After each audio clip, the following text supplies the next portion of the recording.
You're watching ABC 17 KMIZ, where the news comes first.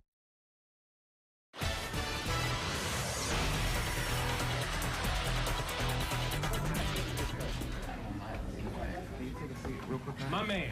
Yes, sir. How you doing, sir? You are the man. Yeah, we're trying to make it back. A big day in Ferguson as Attorney General Eric Holder arrives to meet with the FBI and local leaders and to thank the man who is leading the Missouri Highway Patrol's effort in the city. Tonight we have live team coverage in St. Louis County as we're seeing more protests and people there are continuing to try to get things together. But first, more on the Attorney General's visit.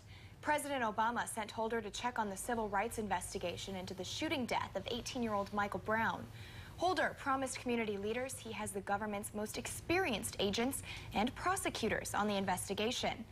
In addition to meeting with leaders, he made a trip to the St. Louis Community College to meet with members of the Ferguson community.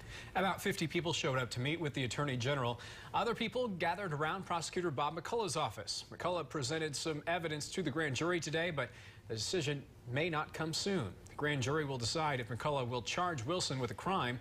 And we find ABC 17's Lucas Geisler live there at the prosecutor's office tonight in Clayton. And Lucas, the grand jury may have several more meetings before people see the case move forward. Prosecutor McCullough says his office is still in the evidence gathering period of this investigation, and a grand jury may not be able to make a decision on whether to move the case forward until mid-October. Now, we still know that a toxicology report of Michael Brown, as well as ballistics information from that shooting scene on August 9th, they still haven't been released. And now, many protesters that we've spoken to today and seen today repeated a popular chant that's been going on since at least last Monday. No justice, no peace. And right now, they want to see Officer Darren Wilson, who shot Michael Brown on August 9th, they want to see him indicted. They want to see this case move forward with a trial. Now, two of the protesters we spoke to today say that going forward with that trial will also give Officer Wilson a chance to share his side of the story. He has a right to say, this is what happened. After all, he was there. So we do want to hear his side. We don't want to just say, oh, he's just forget him. No. There wouldn't be justice. They just don't believe that all the truth just came out, you know, the whole story and everything. And I think maybe people are rushing to, you know, to get things done so quickly. And maybe, if they take time and, go through all the evidence carefully and everything, I think that's probably the best way to go. Now, Wilson has already shared his side of the story to some of the investigators, but the community wants to hear that account from Officer Wilson, and they want to hear more from a case they feel is so mysterious.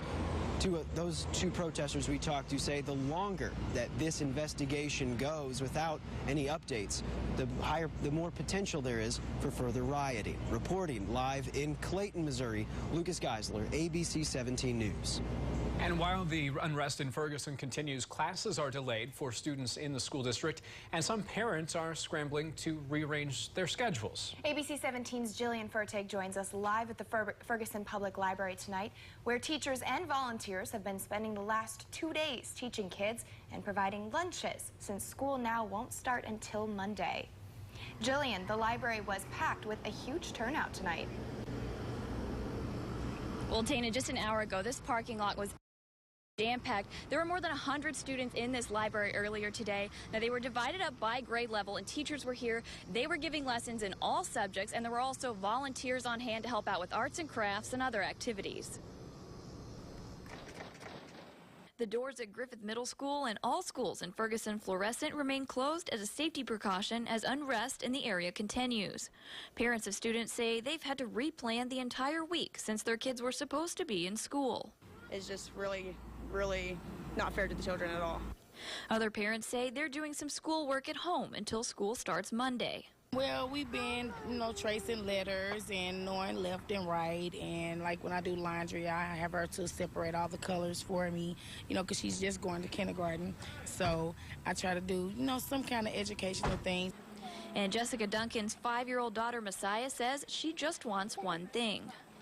Are you ready for school to start?